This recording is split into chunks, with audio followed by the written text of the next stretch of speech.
A woman came to the Prophet ﷺ with her father to register a complaint against her husband. Husband had beaten her. And when the Prophet heard that, he was annoyed. He said, "Laysa lahu dhalik." He had no right to do that, to beat his wife. He considered it not only to be a sin, he considered it to be a crime. Crime meaning punishment here. And he ordered the punishment, al-qisas, retaliatory punishment. The father had to beat his son-in-law. So the woman was very happy. Husband will get punished now. So father and daughter turn around to go meet the husband, give me grace. At that very moment, Allah sent Jibreel alayhi salam, right away. And Jibreel alayhi salam then revealed a verse of the Quran, Surah An-Nisa, ayah number 34.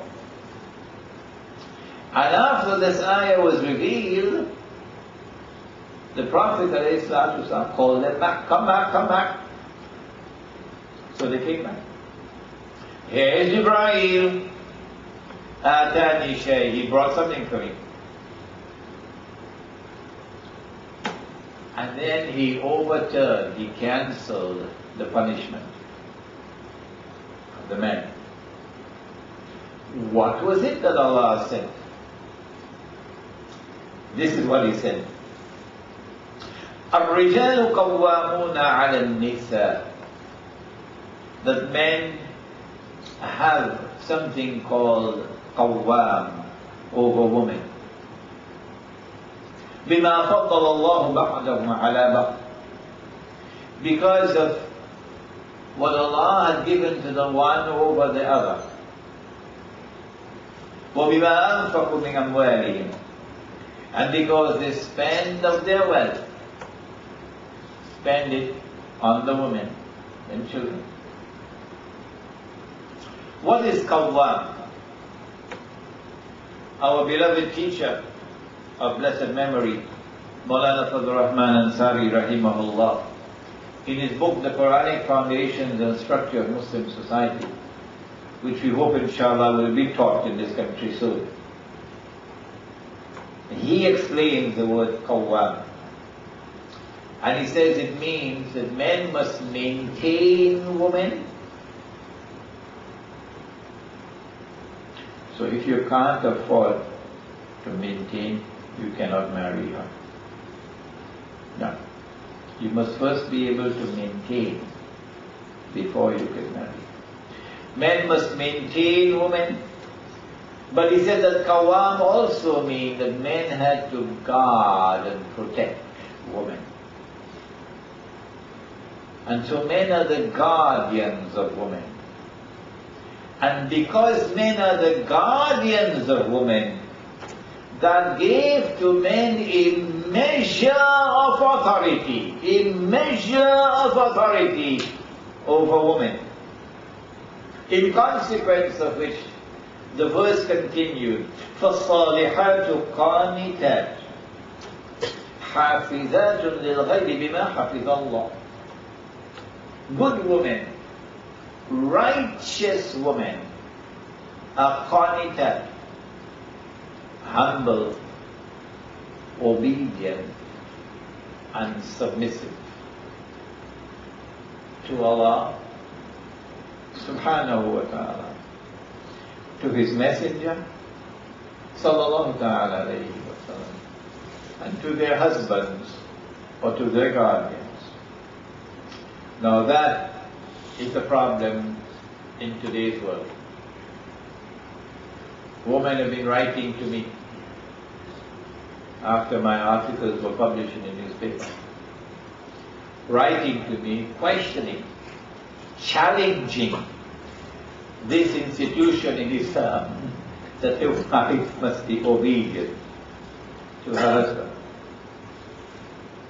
Why, they ask, Why can't we just sit together as husband and wife and have a harmonious relationship? No quarrels, no fighting. All the relationship is one of harmony, all the decisions are taken with mutual agreement. I said, fine. In such a marriage, the institution of obedience is there, but you had no need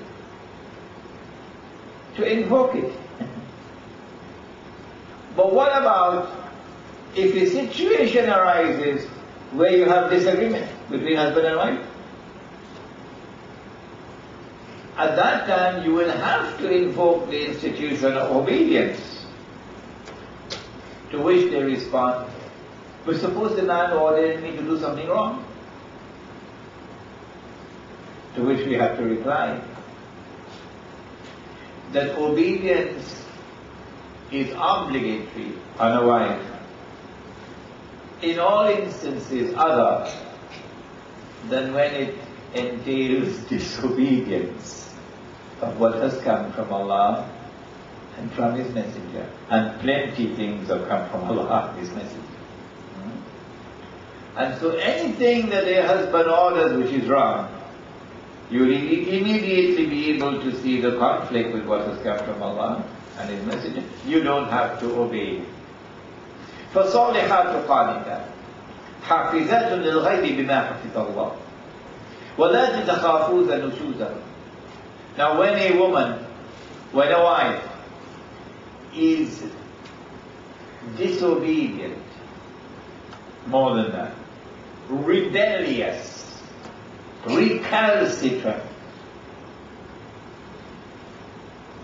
when you fear that this rebelliousness on her part, this persistent disobedience on her part, is taking this marriage to the rocks, is taking her on the road to hell itself, then says Allah subhanahu wa ta'ala, you've got to act. The husband has to act. He has to exercise his coercive authority if the marriage is to be saved. The first thing he has to do is to give her a warning. And if that does not resolve the problem, then put her to sleep on a separate bed. And if that does not resolve the problem, then, as a last resort, and only for the purpose of saving the marriage, not for the purpose of punishing her, for the purpose of saving the marriage, which is a laudable thing, then beat her. When the ayah came down, the Prophet ﷺ made haste to explain, to interpret. وَيُعَلِّمُكُمُ الْكِتَابِ. He teaches you the book. That if you beat her, you must use something like a toothbrush, miswak. Very clearly, this is not a blow which is intended to inflict an act of brutality. No.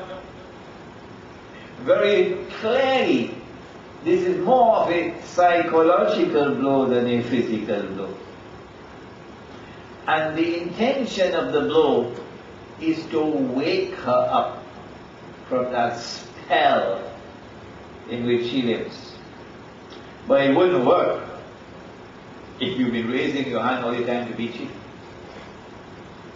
If you never raised your hand ever, and for the first time now you raise your hand, then the possibility exists that she might, out of shock, psychological shock, she might wake up and the spell might be broken.